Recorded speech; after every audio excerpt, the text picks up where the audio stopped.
Heidi by Johanna Spyri. Chapter 4. The Visit to Grandmother. The next morning the sun came out early, as bright as ever, and then Peter appeared with the goats, and again the two children climbed up together to the high meadows, and so it went on day after day, till Heidi, passing her life thus among the grass and flowers, was burnt brown with the sun, and grew so strong and healthy that nothing ever ailed her. She was happy too, and lived from day to day as free and light-hearted as the little birds that make their home among the green forest trees. Then the autumn came, and the wind blew louder and stronger, and the grandfather would say sometimes, "Today you must stay at home, Heidi. A sudden gust of the wind would blow a little thing like you over the rocks into the valley below in a moment." Whenever Peter heard that he must go alone, he looked very unhappy, for he saw nothing but mishaps of all kinds ahead, and did not know how he should bear the long, dull day without Heidi.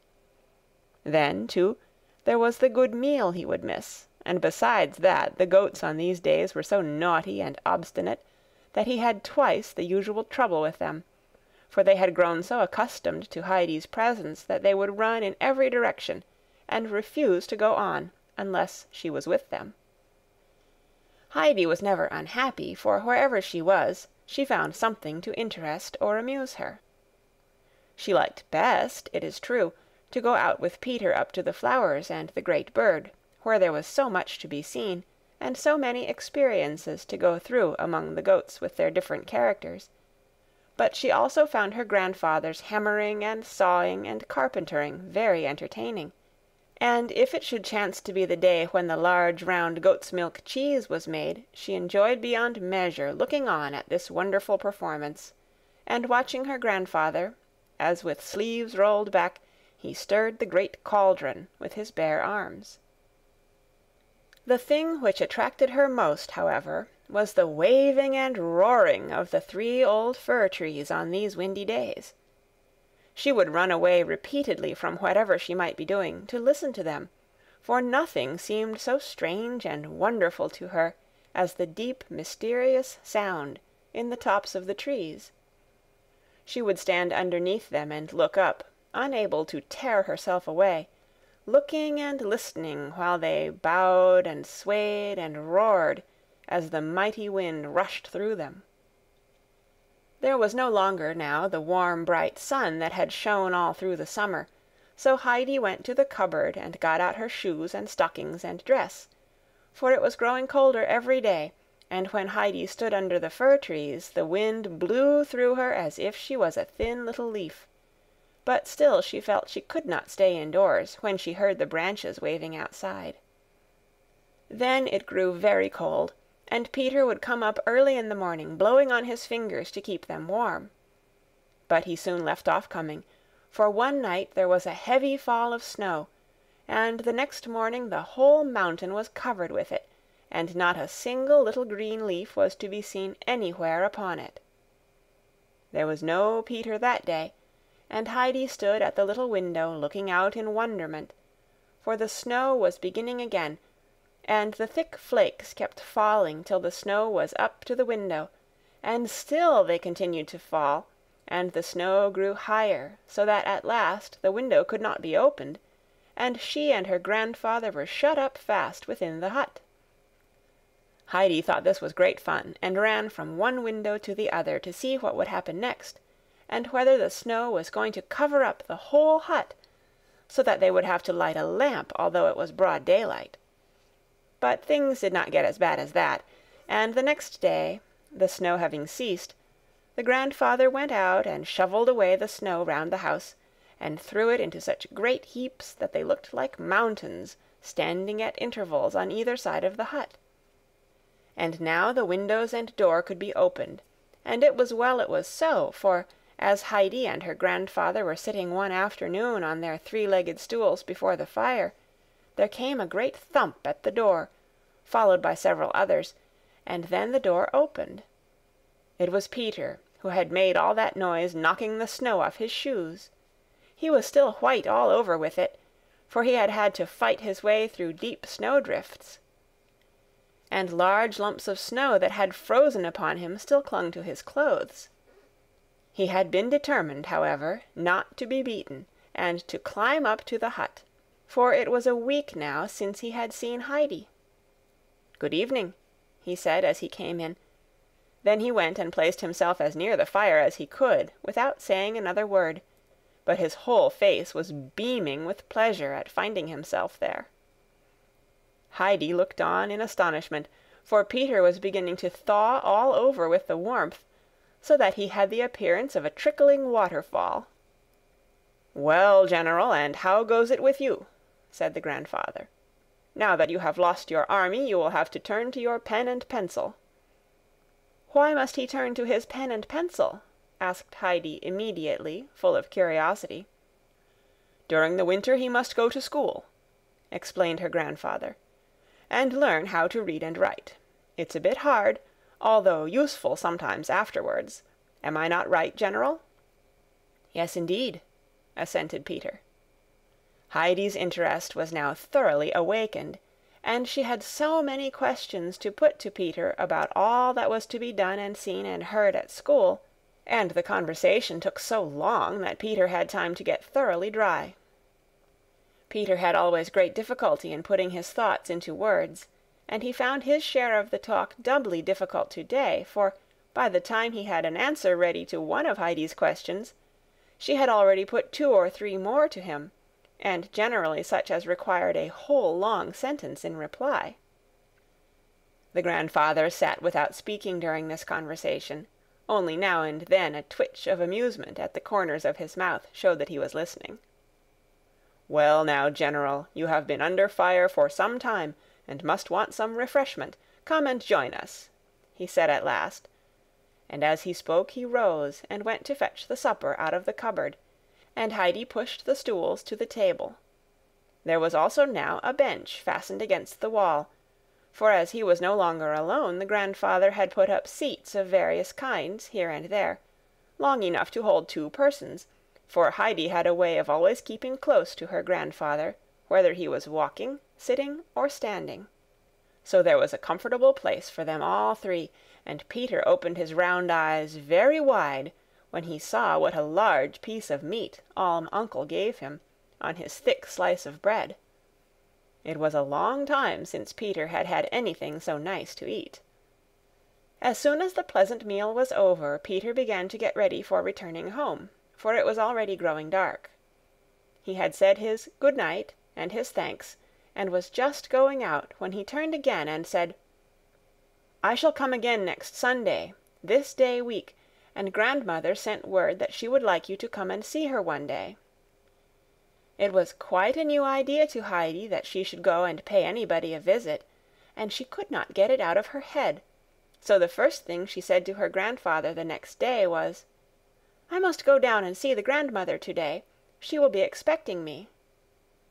"The snow is too deep," answered the grandfather, trying to put her off, but Heidi had made up her mind to go, since the grandmother had sent her that message. She stuck to her intention, and not a day passed but what in the course of it she said 5 or 6 times to her grandfather, "I must certainly go today. The grandmother will be waiting for me." On the 4th day, when with every step one took the ground crackled with frost, and the whole vast field of snow was hard as ice, Heidi was sitting on her high stool at dinner with the bright sun shining in upon her through the window, and again repeated her little speech. "I must certainly go down to see the grandmother today, or else I shall keep her waiting too long." The grandfather rose from table, climbed up to the hayloft, and brought down the thick sack that was Heidi's coverlet, and said, "Come along, then." The child skipped out gleefully after him into the glittering world of snow. The old fir trees were standing now quite silent, their branches covered with the white snow, and they looked so lovely as they glittered and sparkled in the sunlight, that Heidi jumped for joy at the sight and kept on calling out, come here, grandfather! The fir trees are all silver and gold." The grandfather had gone into the shed, and he now came out dragging a large hand-sleigh along with him. Inside it was a low seat, and the sleigh could be pushed forward and guided by the feet of the one who sat upon it, with the help of a pole that was fastened to the side. After he had been taken round the fir trees by Heidi, that he might see their beauty from all sides, he got into the sleigh, and lifted the child onto his lap. Then he wrapped her up in the sack, that she might keep nice and warm, and put his left arm closely round her, for it was necessary to hold her tight during the coming journey. He now grasped the pole with his right hand, and gave the sleigh a push forward with his 2 feet. The sleigh shot down the mountain-side with such rapidity that Heidi thought they were flying through the air like a bird, and shouted aloud with delight. Suddenly they came to a standstill, and there they were at Peter's hut. Her grandfather lifted her out and unwrapped her. "There you are. Now go in, and when it begins to grow dark you must start on your way home again." Then he left her and went up the mountain, pulling his sleigh after him. Heidi opened the door of the hut and stepped into a tiny room that looked very dark, with a fireplace and a few dishes on a wooden shelf. This was the little kitchen. She opened another door and now found herself in another small room, for the place was not a herdsman's hut like her grandfather's, with one large room on the ground floor and a hayloft above, but a very old cottage, where everything was narrow and poor and shabby. A table was close to the door, and as Heidi stepped in she saw a woman sitting at it, putting a patch on a waistcoat which Heidi recognized at once as Peter's. In the corner sat an old woman, bent with age, spinning. Heidi was quite sure this was the grandmother, so she went up to the spinning-wheel and said, "Good day, grandmother. I have come at last. Did you think I was a long time coming?" The woman raised her head and felt for the hand that the child held out to her, and when she found it she passed her own over it thoughtfully for a few seconds, and then said, "Are you the child who lives up with Alm uncle? Are you Heidi?" "Yes, yes," answered Heidi. "I have just come down in the sleigh with grandfather." "Is it possible? Why, your hands are quite warm. Brigitte, did Alm uncle come himself with the child?" Peter's mother had left her work and risen from the table, and now stood looking at Heidi with curiosity, scanning her from head to foot. "I do not know, mother, whether uncle came himself. It is hardly likely. The child probably makes a mistake." But Heidi looked steadily at the woman, not at all as if in any uncertainty, and said, "I know quite well who wrapped me in my bed-cover and brought me down in the sleigh. It was grandfather."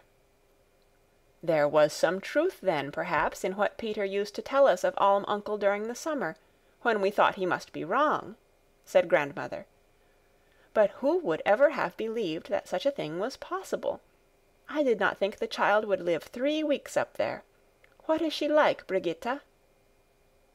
The latter had so thoroughly examined Heidi on all sides that she was well able to describe her to her mother. "She has Adelheid's slenderness of figure, but her eyes are dark, and her hair curly like her father's, and the old man's up there. She takes after both of them, I think." Heidi, meanwhile, had not been idle. She had made the round of the room and looked carefully at everything there was to be seen. All of a sudden she exclaimed, "Grandmother, one of your shutters is flapping backwards and forwards. Grandfather would put a nail in and make it all right in a minute, or else it will break one of the panes some day. Look, look, how it keeps on banging." "Ah, dear child," said the old woman, "I am not able to see it, but I can hear that and many other things besides the shutter. Everything about the place rattles and creaks when the wind is blowing, and it gets inside through all the cracks and holes. The house is going to pieces, and in the night, when the 2 others are asleep, I often lie awake in fear and trembling, thinking that the whole place will give way and fall and kill us. And there is not a creature to mend anything for us, for Peter does not understand such work." But why cannot you see, grandmother, that the shutter is loose? Look, there it goes again. See, that one there." And Heidi pointed to the particular shutter. "Alas, child, it is not the only thing I cannot see. I can see nothing, nothing," said the grandmother in a voice of lamentation. "But if I were to go outside and put back the shutter so that you had more light, then could you see, grandmother?" "No, no, not even then. No one can make it light for me again." "But if you were to go outside among all the white snow, then surely you would find it light. Just come with me, grandmother, and I will show you." Heidi took hold of the old woman's hand to lead her along, for she was beginning to feel quite distressed at the thought of her being without light. "Let me be, dear child. It is always dark for me now. Whether in snow or sun, no light can penetrate my eyes." "But surely it does in summer, grandmother," said Heidi, more and more anxious to find some way out of the trouble. "When the hot sun is shining down again, and he says good night to the mountains, and they all turn on fire, and the yellow flowers shine like gold, then you will see it will be bright and beautiful for you again." "Ah, child, I shall see the mountains on fire or the yellow flowers no more. It will never be light for me again on earth, never." At these words Heidi broke into loud crying. In her distress she kept on sobbing out, "Who can make it light for you again? Can no one do it? Isn't there anyone who can do it?" The grandmother now tried to comfort the child, but it was not easy to quiet her. Heidi did not often weep, but when she did she could not get over her trouble for a long while. The grandmother had tried all means in her power to allay the child's grief, for it went to her heart to hear her sobbing so bitterly. At last she said, "Come here, dear Heidi. Come and let me tell you something. You cannot think how glad one is to hear a kind word when one can no longer see, and it is such a pleasure to me to listen to you while you talk. So come and sit beside me, and tell me something. Tell me what you do up there, and how grandfather occupies himself. I knew him very well in old days, but for many years now I have heard nothing of him, except through Peter, who never says much." This was a new and happy idea to Heidi. She quickly dried her tears, and said in a comforting voice, "Wait, grandmother, till I have told grandfather everything. He will make it light for you again, I am sure, and will do something so that the house will not fall. He will put everything right for you." The grandmother was silent, and Heidi now began to give her a lively description of her life with the grandfather, and of the days she spent on the mountain with the goats, and then went on to tell her of what she did now during the winter, and how her grandfather was able to make all sorts of things, seats and stools, and mangers where the hay was put for Schwenli and Berli, besides a new large water tub for her to bathe in when the summer came, and a new milk bowl and spoon, and Heidi grew more and more animated as she enumerated all the beautiful things which were made so magically out of pieces of wood. She then told the grandmother how she stood by him and watched all he did, and how she hoped some day to be able to make the same herself. The grandmother listened with the greatest attention, only from time to time addressing her daughter, "Do you hear that, Brigitta? Do you hear what she is saying about uncle?" The conversation was all at once interrupted by a heavy thump on the door, and in marched Peter, who stood stock still, opening his eyes with astonishment when he caught sight of Heidi. Then his face beamed with smiles as she called out, "Good evening, Peter." "What? Is the boy back from school already?" exclaimed the grandmother in surprise. "I have not known an afternoon pass so quickly as this one for years. How is the reading getting on, Peter?" "Just the same," was Peter's answer. The old woman gave a little sigh. "Ah, well," she said, "I hoped you would have something different to tell me by this time. as you are going to be 12 years old this February." "What was it that you hoped he would have to tell you?" asked Heidi, interested in all the grandmother said. "I mean that he ought to have learnt to read a bit by now," continued the grandmother.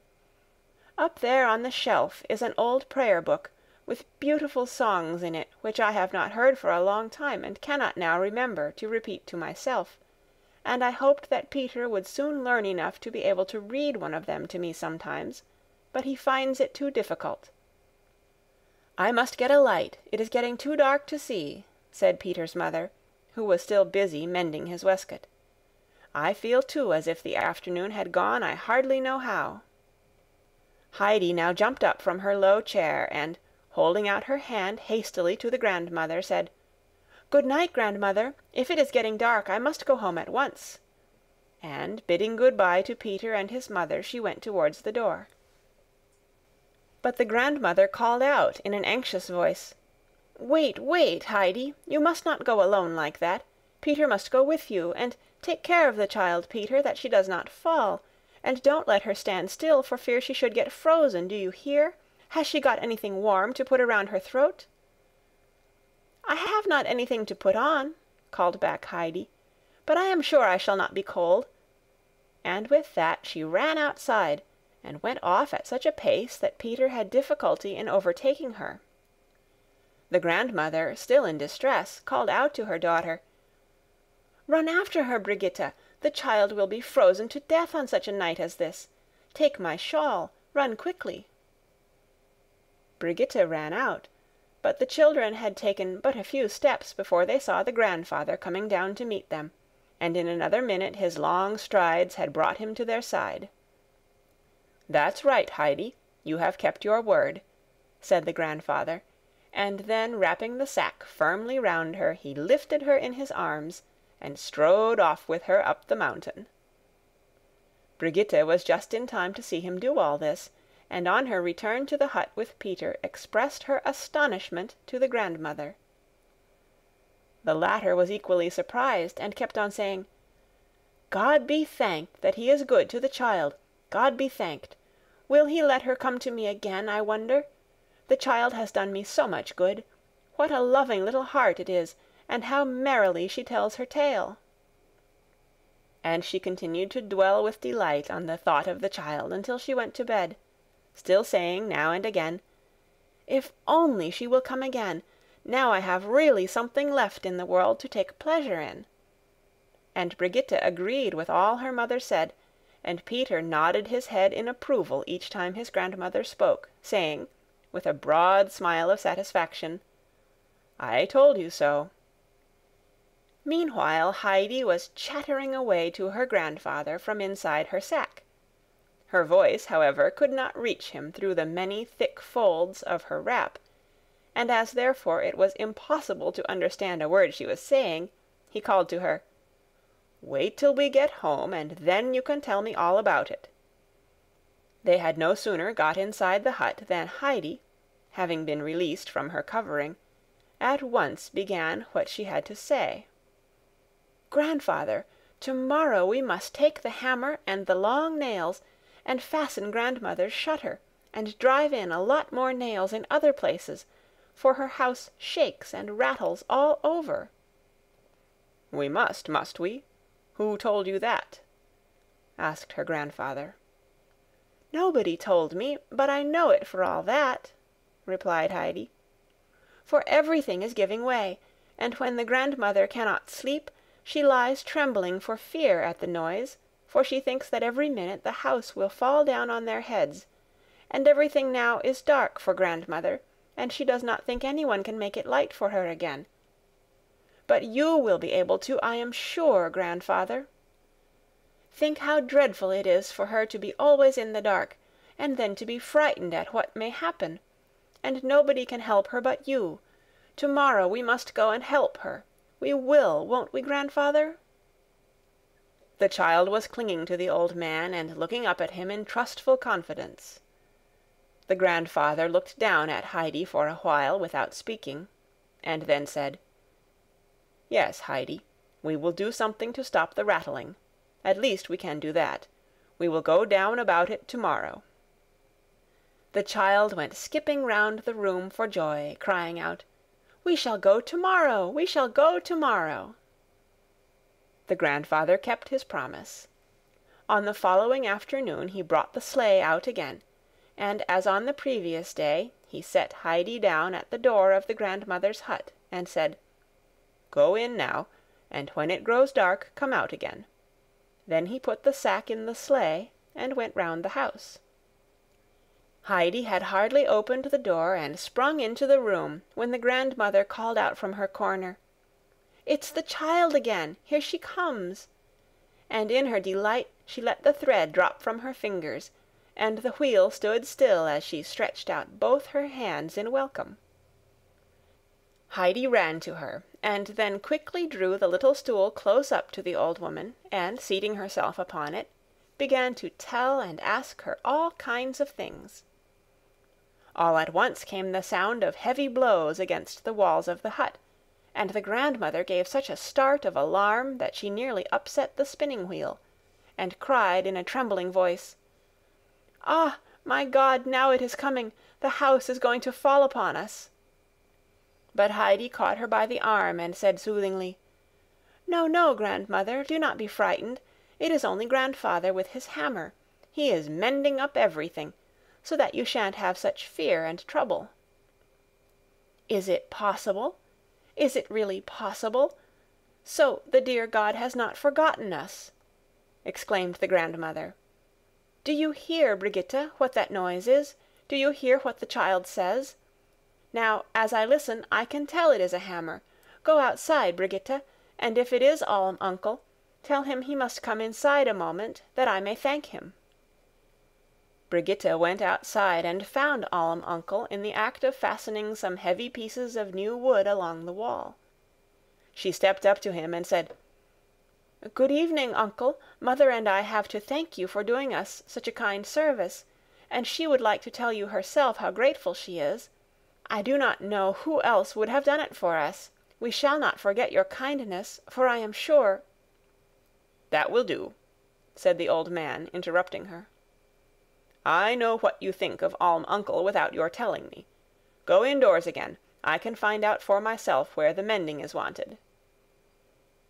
Brigitte obeyed on the spot, for uncle had a way with him that made few people care to oppose his will. He went on knocking with his hammer all round the house, and then mounted the narrow steps to the roof and hammered away there until he had used up all the nails he had brought with him. Meanwhile it had been growing dark, and he had hardly come down from the roof and dragged the sleigh out from behind the goat shed, when Heidi appeared outside. The grandfather wrapped her up and took her in his arms as he had done the day before, for although he had to drag the sleigh up the mountain after him, he feared that if the child sat in it alone her wrappings would fall off, and that she would be nearly if not quite frozen, so he carried her warm and safe in his arms. So the winter went by. After many years of joyless life, the blind grandmother had at last found something to make her happy. Her days were no longer passed in weariness and darkness, one like the other, without pleasure or change.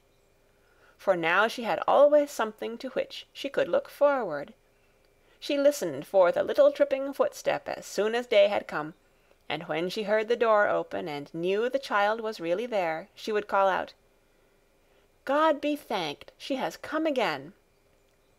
And Heidi would sit by her and talk and tell her everything she knew in so lively a manner that the grandmother never noticed how the time went by, and never now as formerly asked Brigitte, "Isn't the day done yet?" But as the child shut the door behind her on leaving, would exclaim, "How short the afternoon has seemed! Don't you think so, Brigitte?" And this one would answer, "I do indeed.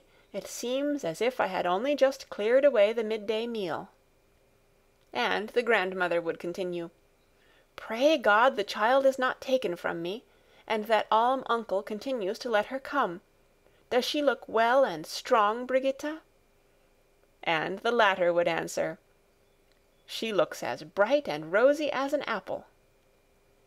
And Heidi had also grown very fond of the old grandmother, and when at last she knew for certain that no one could make it light for her again, she was overcome with sorrow, but the grandmother told her again that she felt the darkness much less when Heidi was with her. And so every fine winter's day the child came traveling down in her sleigh. The grandfather always took her, never raising any objection. Indeed, he always carried the hammer and sundry other things down in the sleigh with him. And many an afternoon was spent by him in making the goatherd's cottage sound and tight. It no longer groaned and rattled the whole night through, and the grandmother, who for many winters had not been able to sleep in peace as she did now, said she should never forget what the uncle had done for her.